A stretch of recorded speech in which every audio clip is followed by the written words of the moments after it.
I think it's time for this toxic, binary, zero-sum madness to stop. We're not an imperial power. We're a revolutionary power. We are no longer in a world where you can plot out moves statesman to statesman like a chessboard. You don't know anything about my background or where I came from. It doesn't matter to you because fundamentally I'm a mean white man. We can't do this to the next generation because America will cease to exist. Welcome to the Munk Debates. Every episode, we provide you with a civil and substantive debate on the big issues of the day. Free of spin, focused on the facts, and animated by smart conversation to arm you, the listener, with enough information to make up your own mind. Today's debate, be it resolved, distance learning is a disaster. Good evening. All schools across Britain will close by the end of the week until further notice as the death toll from coronavirus reached 104. And South Korea continues on with its new school year as planned. Some 4 million students nationwide will be sitting in front of their computers to take online classes all at the same time. And that's why the CEO of schools here said they're going to start handing out about 15,000 Chromebooks to students.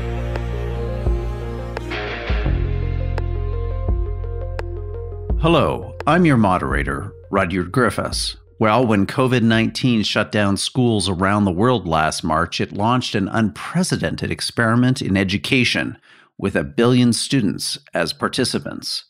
The heart of this experiment is the home computer, the new conduit for teachers, classmates, and learning. Supporters of digital education say the pandemic offers a much-needed opportunity to rethink our traditional approach to learning for the first time in over a century.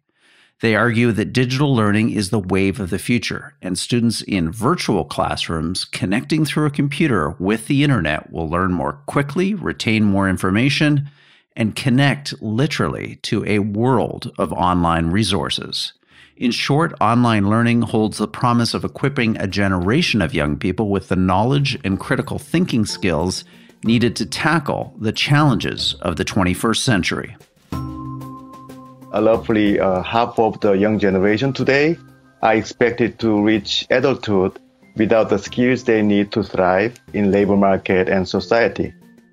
Online learning with cutting-edge edutech tools could be a much better option compared to the traditional learning in offline classroom, which has become rapidly antiquated. Critics of distance learning believe that we should be concerned not only about the inequitable access to digital tools that support online learning, the real threat to education is the computer itself. Screen-based learning doesn't make the same cognitive demands on students as the physical classroom, and negatively affects the reading and reasoning abilities that foster lifelong learning skills.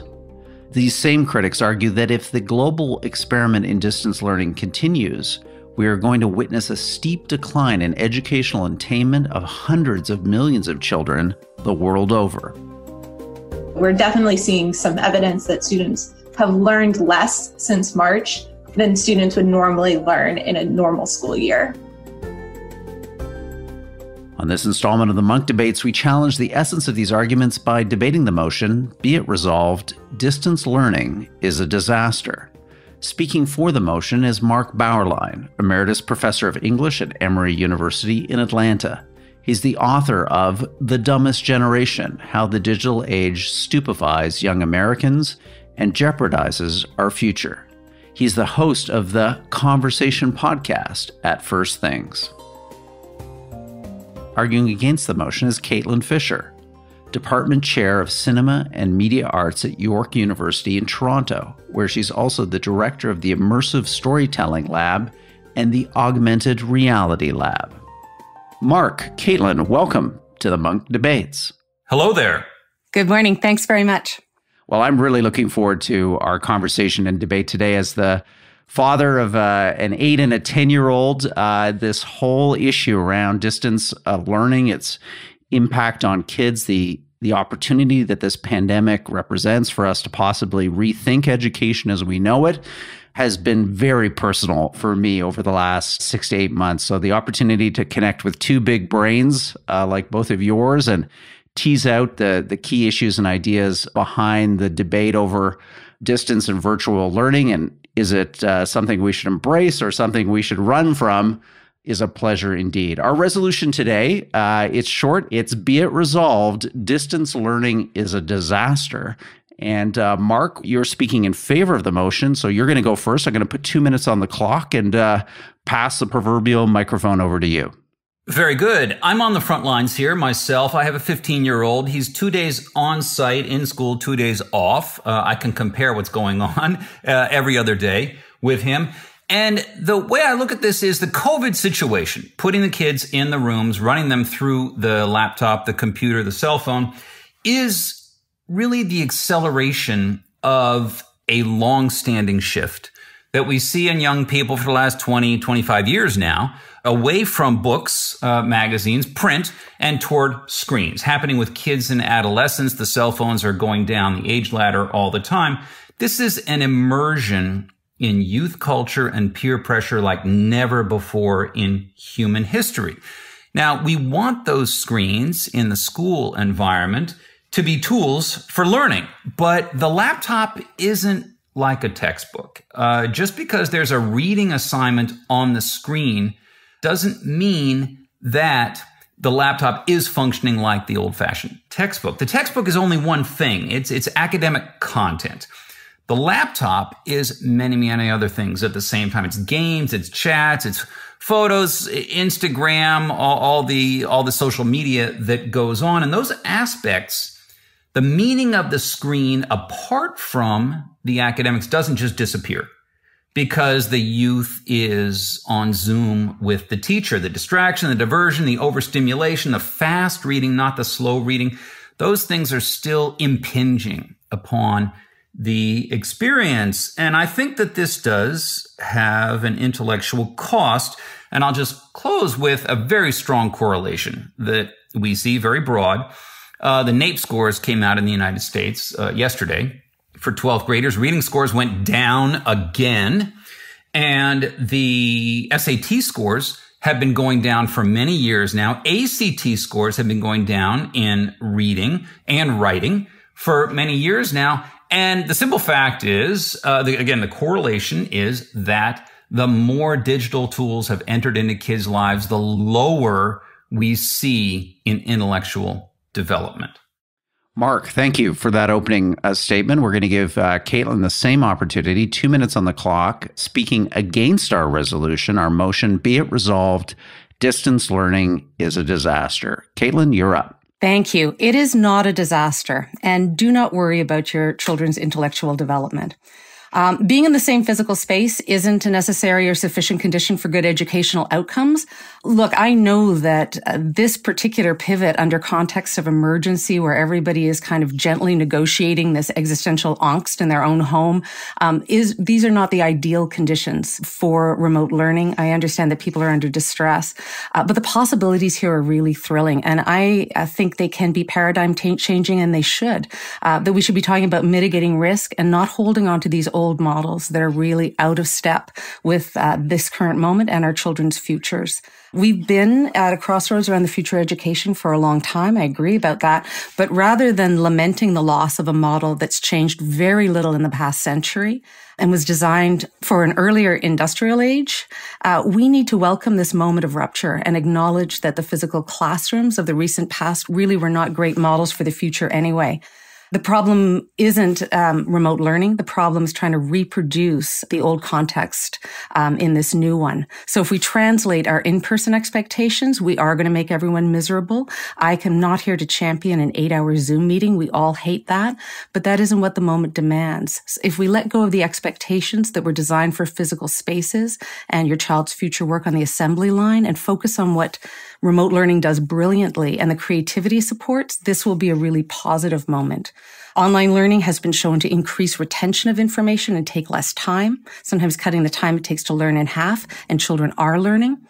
And formal education can and should take less time now if we're doing it right. There are some equity benefits. And I think remote learning, just in a larger sense, activates collective activities. We could tap into a wealth of culturally diverse, multimodal, multilingual resources, simulations, immersive learning environments, games, and media our children are already using. I'm a huge proponent of that. I think children are pioneering a number of media forms, and they all have their place here. I think the communicative and expressive tools this generation has at its disposal are incredibly powerful, and that what they're already making, thinking, and sharing with these tools is inspiring. Caitlin, thank you. And thank you, Mark. I love it when a debate starts with two opening statements that leave me completely confused and perplexed as to where I now stand on this resolution. So you've both set this debate up exactly right. Now we're going to move to rebuttal. So this is an opportunity, again, 2 minutes on the clock for each of you to react to each other's opening statement. Is there a key point you'd like to contend with? Mark, over to you first. Well, I would say if my son's education, if his interaction with the screen were in the hands of Caitlin, I would be overjoyed. She's just the kind of college teacher I want him to have when he does get to college. The problem is, as she puts it, we're in a time of rupture. And I'm not sure that the directions that the rupture will take are going to produce the kind of intellectual development. And I'll just give one quick example. The SAT test, it's for 12th grade, 11th and 12th graders going to college. It added a writing component in 2006, an essay component to the test. It dropped the component last year, 2 years ago. One reason was every single year, writing scores went down, except 2 years when they were flat. We got steady deterioration of writing at the very same time that young people are doing more writing than ever before with the texting, the email, the messages, the chats, going on Reddit, and so on. They're writing more than ever, and yet they're doing it on screens. This is not producing certainly better academic writing of the kind that we see on the tests. Thanks, Mark. Caitlin, same opportunity for you. A couple minutes on the clock just to react to Mark's opening statement or his comments right now. I mean, I think it's always interesting if we're going to be comparing something that's coming with the standards of the past. So, for example, I really do disagree that students' writing is somehow inferior to what it was when you were writing. I deal with students all the time, and I think the coming of digital media also constitutes an epistemological shift. I would absolutely disagree that writing is not improving along multiple dimensions that are perhaps not being captured by the SATs and the ACTs. I'm not entirely sure of the statistics here in Canada, but I think our reading scores and writing scores continue to be pretty high. But more to the point, at this point, online, you have, 13-year-old girls working on serialized novels that unfold over like 53 weeks.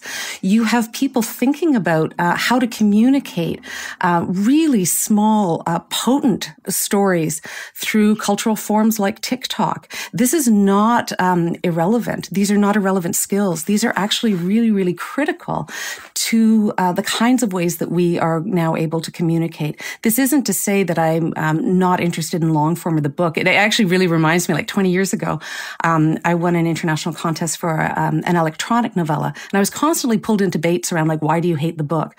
I absolutely don't.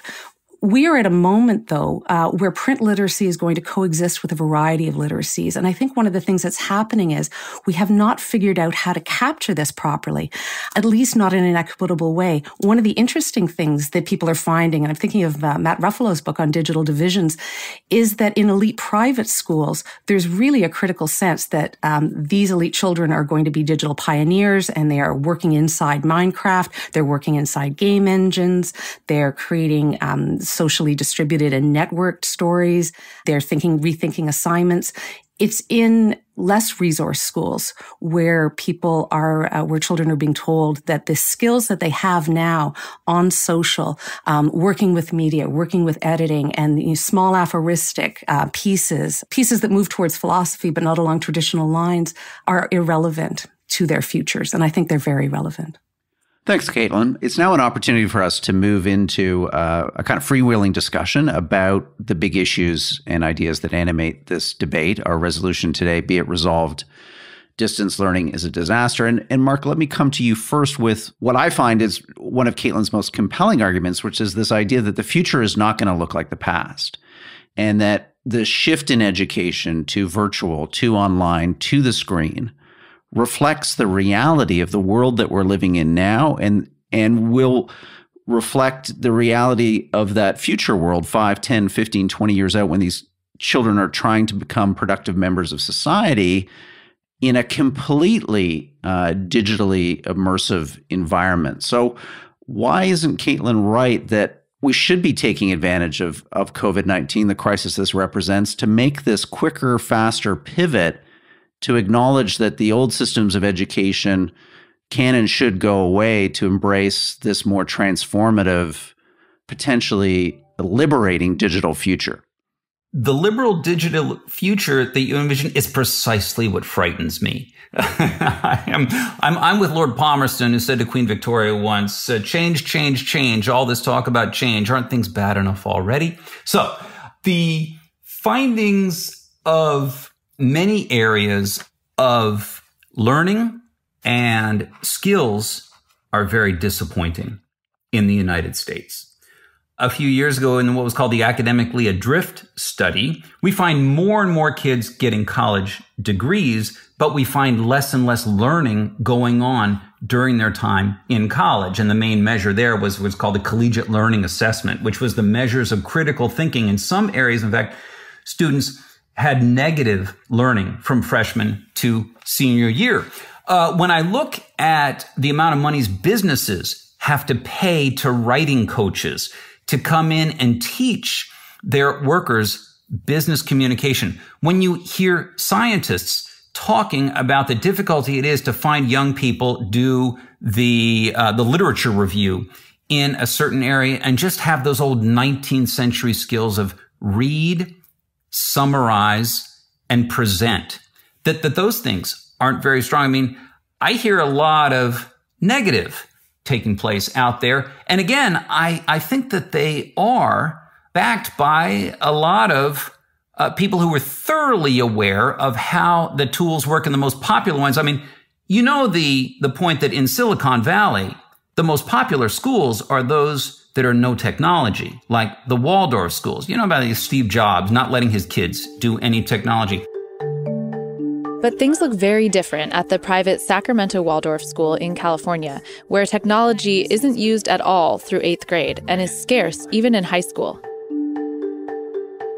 The Silicon Valley people who are at the forefront of creating these programs and apps for kids, they understand the dangers of these things. At the same time, they're not seriously advocating for a return to 19th century skills, as we need 21st century skills. And I think what's really interesting there, particularly when we think about something like Waldorf or disconnection from technology, the argument is never that these children don't return to technology. The argument is to be able to make technology work for you and to understand digital technologies as a series of expressive tools, to think about children's imaginative capacity. And that has typically been a real luxury position in our culture. I actually really agree with that.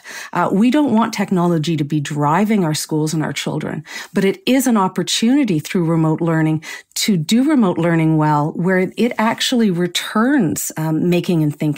It actually brings back the opportunity for people to be makers, to theorize through doing. It's not true that remote learning would not have any hands-on possibilities. Come back on that, Mark. I think it'd be good for the audience to hear your response.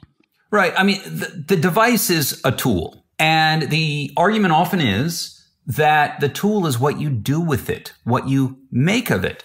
And I don't see that cell phone as benign or as neutral as that. I think that the environment that you're in is one of a closer relationship with the objects, especially the objects that take on such profound personal meaning. I mean, what does it mean that you can walk around in your pocket when you're 17 years old with 250 pictures of yourself right there? But exactly, what does it mean? That's kind of thrilling.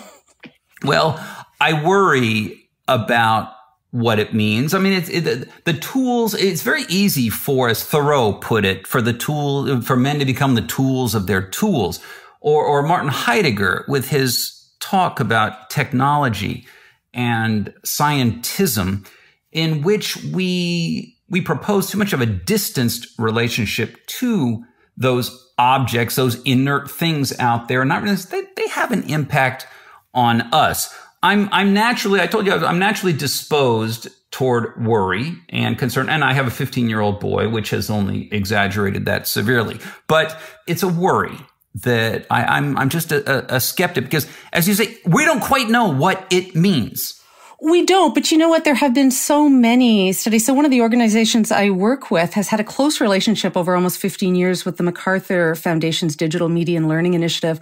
And they put $200 million to support research and design experiments into thinking about reimagining learning for the 21st century.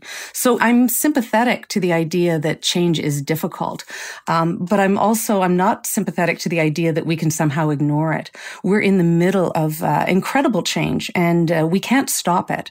The location in which I work, where we're thinking about machine learning, artificial intelligence, the Internet of Things, augmented environments, we're in the middle of something quite extraordinary. And I think in that sense, it's important to understand, what does it mean culturally for us to have 10,000 selfies on our phone? What does it mean for representation? What does it mean for making? How do people understand that? How are we communicating the self? We can decide that that might be trivial, but all of these things that our children are doing right now, it's important not to think of them as being distractions from the main point of schooling, where we could actually be looking at them for clues about how to engage children now based on the literacies that they are already probably pioneering for us. The other substantive issue I want to touch on here is the effects of this technology on society at large, because as we've discussed, we're in a bit of an experiment right now. We're rolling out these digital learning tools across vast populations. And, we're starting to see the pros and cons of that. So, Mark, maybe for you to just respond to the argument that, there is a positive democratizing force here with these technologies, that they provide, when properly resourced and supported, they provide a low-cost solution for you may dispute whether it's education, but access to information for students on a scale that they would never have had before. I think of the Khan Academy that has really emerged, for a lot of parents during this crisis as just this incredible free resource that provides their children with,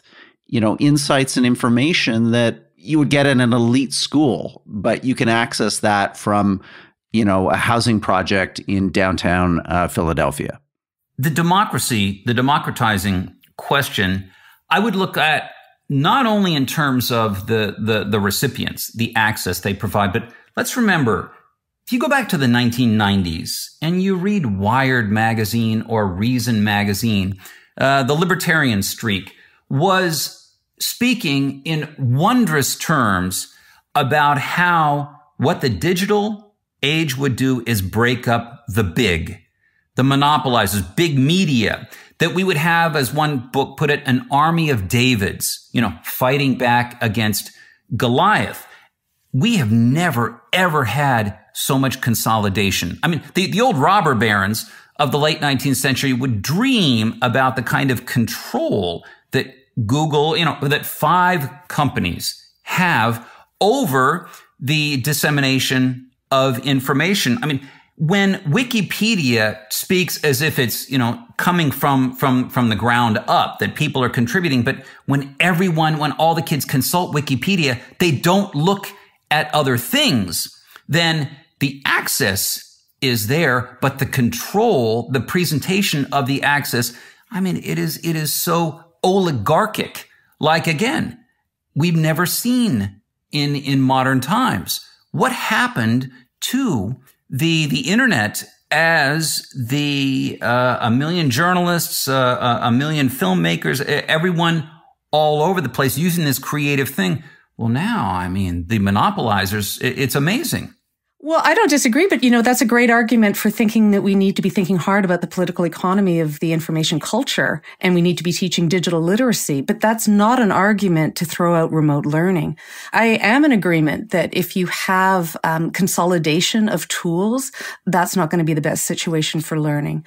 I do think that just one, a turnkey solution for one classroom, we do understand if you could get a little bit more Nietzschean, our machines are working on our thoughts. I'm in agreement with that.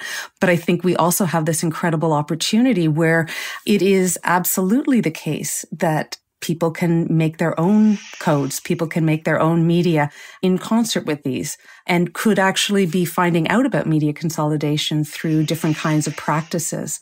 We don't have to have this as a moment of conformity. We don't have to have Facebook school. This is a moment where we can decide the tools that are important, the way that we could be connected. These are, the phone in your pocket can connect you globally. You don't have to be stuck with that horrible grade 4 teacher you didn't want your kid to be in their class anymore. There are options, and that's why we need to take this opportunity seriously. Hi there, Rudyard Griffiths, the moderator of the Munk Debates. Look, this we know. Our society is becoming dangerously polarized. We don't listen to each other. We don't search out opposing views. Instead, too many of us live in tribes, convinced that we are right and they are wrong. It's time to put a stop to polarization before it wrecks our democracy. This is what the Munk Debates charity is all about: ending polarization, searching for common ground. We do this by producing the world's only weekly debate radio program, through our Munk Dialogue series, and through main stage debates on the big topics of the day. Support civil and substantive public debate by becoming a Munk member. As a member, you get access to our 10-plus year online library of great debates in streaming high-definition video, a free Munk debate book of your choice, ticketing privileges, and so much more. 30% off when you use the promotional code MONK2021 at our website, monkdebates.com. Again, that promotional code MONK, M-U-N-K, 2021 at monkdebates.com. Join now and help fight the polarization of our democracy. Now back to our program.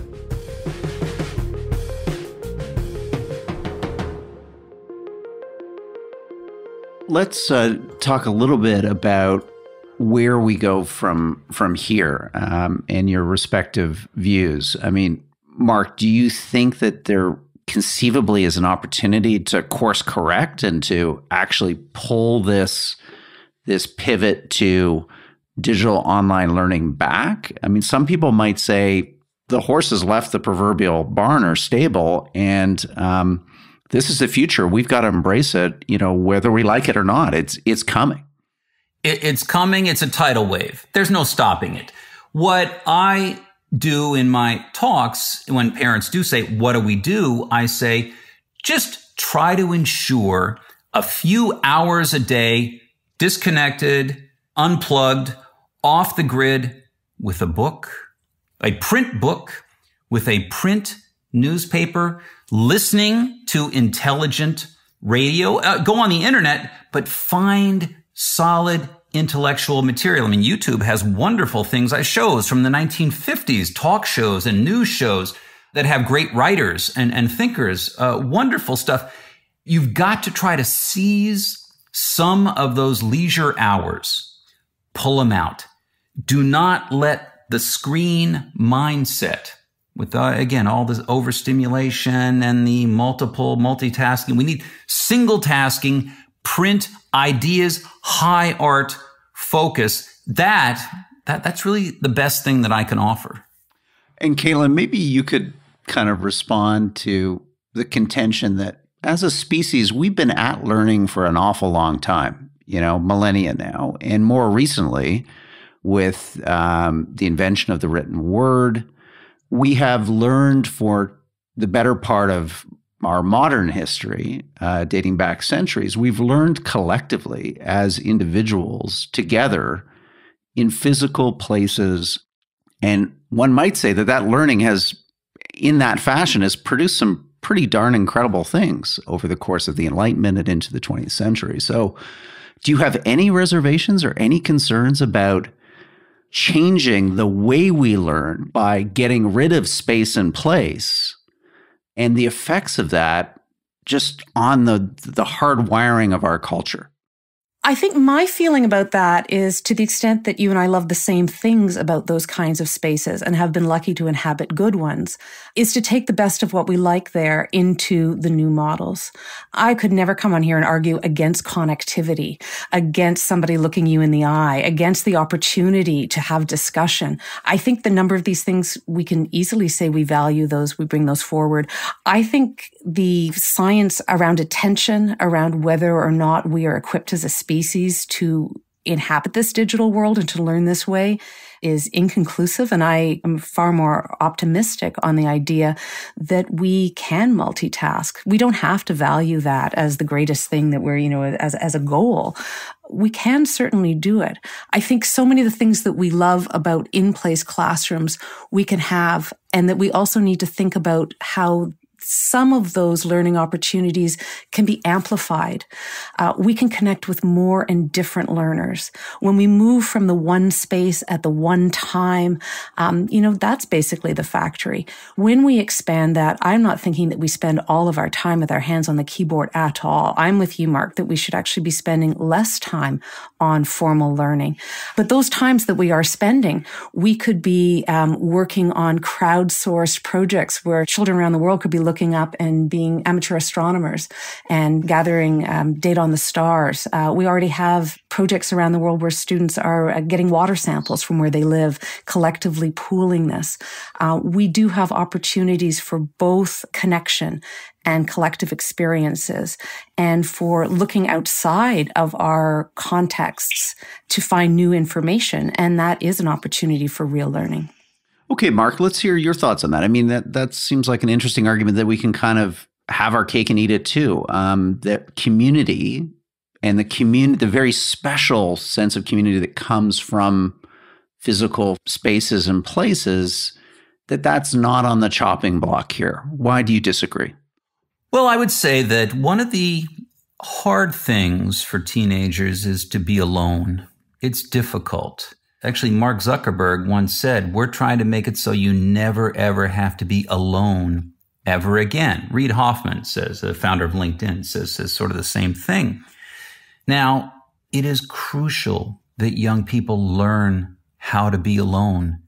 It is spiritually and intellectually necessary for you to get away and to be by yourself. How much of the digital tools are means of coping or escaping, and we all need those things, but sometimes it can become escapist in the wrong ways. More teens than ever complain of severe loneliness. They've retreated to their rooms at home, spending less and less time out in the real world while diving deeper and deeper into the rabbit hole of their iPhone or Samsung Galaxy. So we want the community. We want people to find connections, and they can do it online like never before. But we also want to say, stop, pull away. Sit there and listen to the opening 10 minutes of Tristan und Isolde, or watch, Caitlin's a film scholar. Can the kids sit and focus, give the concentration to a Bresson film like Un homme échappé? I see an impatience that sets in, a loss of a certain kind of contemplative aesthetic experience. And this, I think, is a terrible thing to happen. I get the argument around, what kind of granularity of information, how quickly do people move from one media property to another? Do people have attention? I think there are going to be new standards for what people enjoy and what they find beautiful, whether they're going to stand in front of a painting or not. Hey guys, today we're going to be watching the most creative TikToks on TikTok. And I'm going to have a mind-blowing meter on the screen from 1 to 10 to see how creative these TikToks actually are. I don't know whether you're going to be able to look through an hour of TikTok and figure out what it's about and what it means and what it could tell you. These are ways in which we have to talk to each other across cultural differences all the time. I do think that even as cultural form changes, people pay attention to what they love. Again, back to the arguments of the way people write online. By the time people are like 14 or 15, many of these fan sites have people writing novel-length works. It's not true that people are not interested in long form. I think short form receives more attention. I think both of these things will exist. I am very much in agreement with you, though, that remote learning also has to exist with walking away from formal learning. I think that's also one of the crossroads we're at. I agree that parents should be, if you're in the kind of school system where your young child is in front of a screen for 6 hours being talked at, turn it off. Find out about chemistry through baking. Walk in the woods, absolutely. But this is not an argument to throw out remote learning. Wow, guys, this has been a really fascinating conversation and just full of new insights for me. So let's move to closing statements now. This is an opportunity for both of you to sum up your argument and or score any last minute points. So we're going to have the closing statements in the opposite order of our opening remarks. So Caitlin, you've got the podium first. We'll put a couple of minutes on the clock. Let's have your concluding comments. Thanks very much. So I think there is incredible promise in this moment. I am very much optimistic that this could be a moment for a new vision of learning, where we shift from the idea that we're consuming information inside one specific location to creating information in many locations. I think this is a moment where we haven't talked a lot about this, but a moment where we can think more about equity. I think the phone in people's pockets is an incredible opportunity. I think globally, remote education is looking still more like television and a one-to-many model, but this will be changing. And I think that a lot of the regret, or when people look back around like, I hate it that my school is changing, it's probably because you've had a pretty good school. We also should appreciate that remote learning offers different kinds of learners, potent spaces where they can actually reflect before they're forced to immediately respond, where different people's talents and skills can really shine.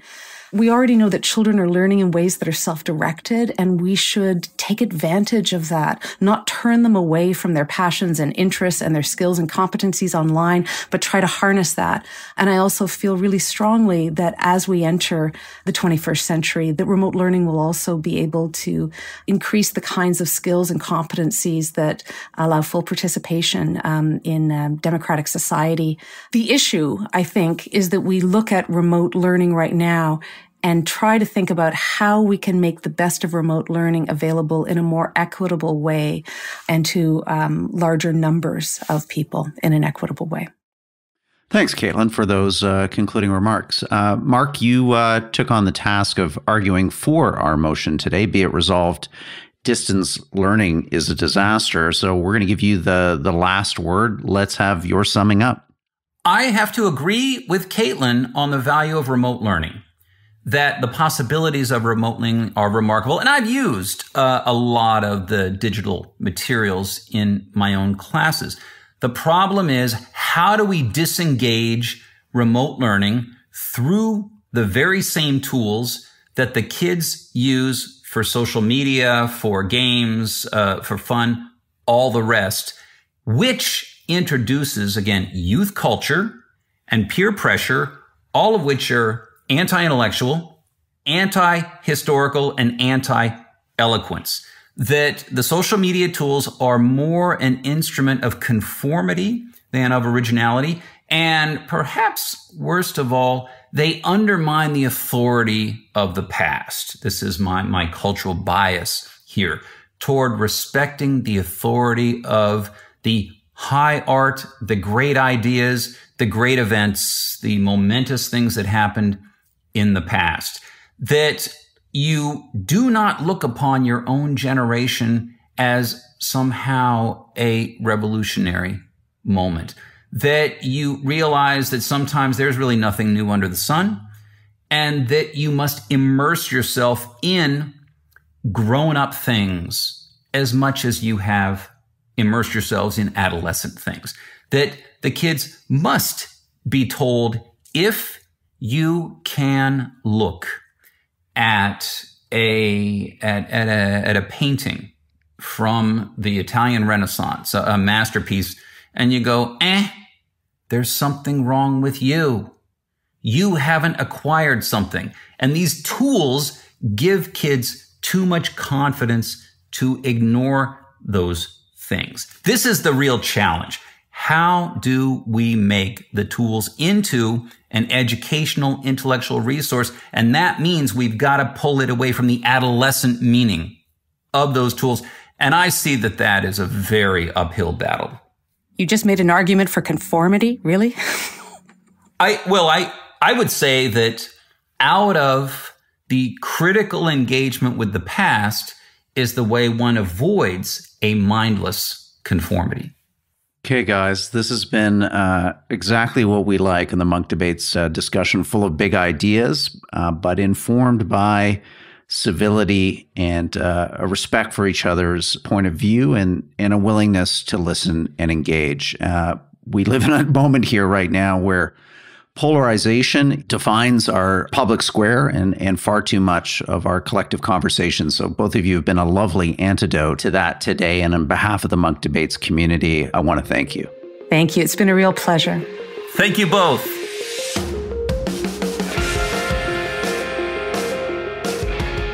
Well, that wraps up today's debate. I want to thank our participants, Caitlin Fisher and Mark Bauerlein. They certainly gave us a lot to think about. The Munk Debates is that special place for civil and substantive debate on the big issues of the day. To listen to more debates on everything from climate change to religion to geopolitics to the future of human progress, visit our website, monkdebates.com. You can also find detailed show notes on today's debate. Thank you for helping us bring back the art of public debate, one conversation at a time. I'm your host and moderator, Rudyard Griffiths. The Munk Debates are produced by Antica Productions and supported by the Munk Foundation. Rudyard Griffiths, Marilyn Mazurek, and Christina Campbell are the producers. Abi Raheja is the associate producer. The Munk Debates podcast is mixed by Kieran Lynch. The president of Antica Productions is Stuart Cox. Be sure to download and subscribe wherever you get your podcasts. And if you like us, feel free to give us a 5-star rating. Thanks again for listening.